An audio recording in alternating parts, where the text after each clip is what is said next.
Liewe Westra en Bouke Mollema. Dat zijn grote namen. Maar de meesten komen toch van deze man.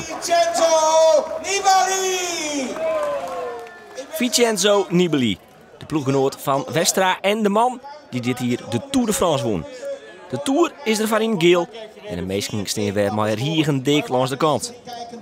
De koers wordt weer een grote show, maar uiteindelijk Liewe Westra als winnaar.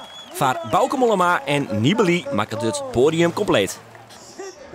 Gefeliciteerd met deze winning. Ja, het waren wel een kwartier natuurlijk.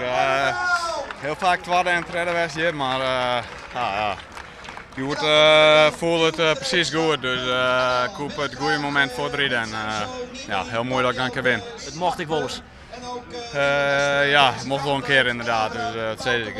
Hartstikke mooi om hier voor het thuispubliek in Friesland een keer te winnen. Ma non è stato facile, però poi nel finale ci sono stati diversi attacchi e Vestra ha avuto un'occasione buona per poter fuggire, diciamo, dal gruppetto di fuga. Volgens een keer leuk, oorsnom. Er staat nou werkamaatje meest voor een hele dure knecht, Vincenzo Nibali. Ja, daarom. Dus het kwam echt mooi uit en daarom. Nou weet je hoe het oorsom en in Frankrijk, ja, toen weet het voor hem.